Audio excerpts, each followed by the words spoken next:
Now, what are you working on these days? Well, what am I working on these days? I'm working on a lot of different things. So today I'm working on this, but as far as work professionally, I'm an actor, as you probably know, and I've got a little bit of a break, but the show The Blacklist has been renewed for a seventh season. I'm happy to say, and I have a recurring part on that, playing Glenn Carter, aka Jelly Bean. It's his nickname. And I'm in the middle of preparing a movie of my own based on a story I wrote called Simon Said.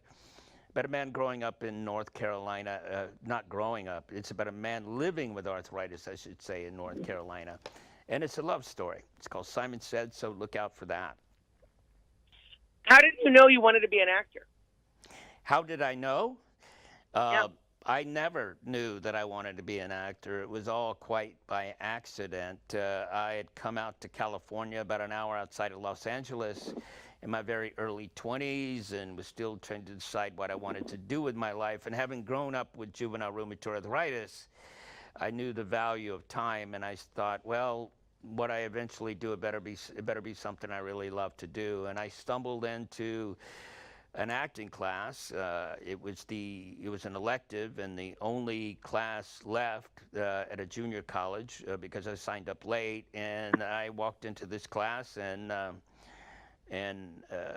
had a blast. And I knew that it gave me the same kind of feeling of love that I had when I was a kid in one of my healthy years and played baseball.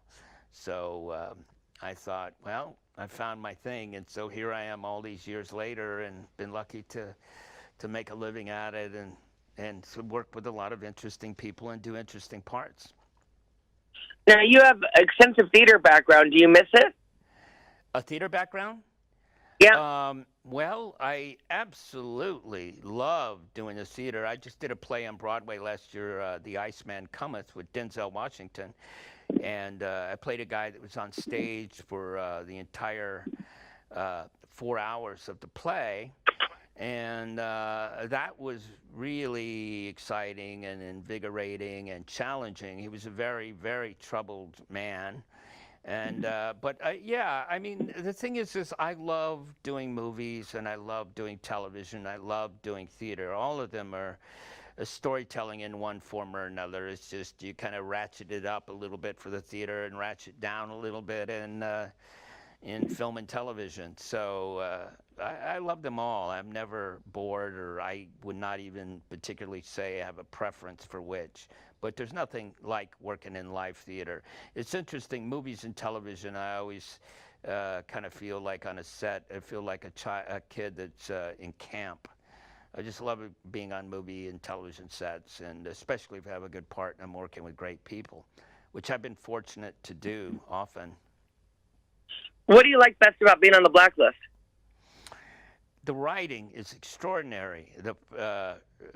Glenn Carter, the way my part is written, is just written so beautifully, and I saw that from day one, the very first episode I did, and so it's that to begin with, and then I love working with James Spader. James is a meticulous actor and very focused, and he's a big reason the movie. Sorry, the TV. It's early here. He's a big reason the TV show is so successful, I think. And then I also just love the crew. I love going to work on the Blacklist. I love the showrunner, John Bokenkamp, the showrunner and creator of the show is a friend of mine, and I couldn't enjoy working with people more. It's just a thrill to go to work every time I do that show. When you're not working, what do you like to do for fun? I love to watch movies. I love to hang out with my beautiful and sexy wife. And, we're new to California, actually, although I've worked here many times over the years. We come from New York. But one thing I'm really loving doing these days is I'm just loving getting out in the car and driving around and exploring new parts of Southern California. And I love the mission culture out here. So I'm kind of getting into that and kind of exploring the old Spanish missions of California. And that's just the beginning of my list, but that's a little taste. And I love to swim, so which is great exercise for arthritis. Now, please tell me about your journey with arthritis. You've had it for a long time. I did. I was diagnosed with juvenile rheumatoid arthritis when I was 4 years old, and we were living in Louisville, Kentucky, which is kind of the long, cold, wet winters and humid summers, and so that wasn't the best place to grow up. So my father made a very wise decision and moved us to the Sonoran Desert. So I grew up in beautiful Tucson, Arizona, my hometown. And as a child, I would go into remission, and then I would have relapses about once every 3-4 years. So I had 3 pretty severe relapses as a child. And as it tends to do, it burned itself out when I was 17 years old, when you go through puberty with JRA. And but because of the profundity of the disease as a child, it fused a good number of my joints. And into my 30s, I started having challenges with different joints that was affecting the quality of my everyday life. So I began this whole journey of joint replacement surgery at the Great Hospital for Special Surgery in New York City. So I've had 12 in the last 25 years, and I'm really happy to say that I'm healthy and I feel great. And the work they've done has been so great that my quality of life is great. I'm happy to be working, and especially today, despite the early time, I'm happy to be here talking about arthritis.org, Let's Grip Arthritis.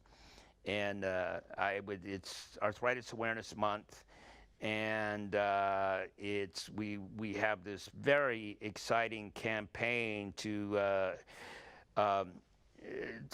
get people to understand, encourage people to understand more about the facts of arthritis and debunk the myths and reveal more of the truths with arthritis.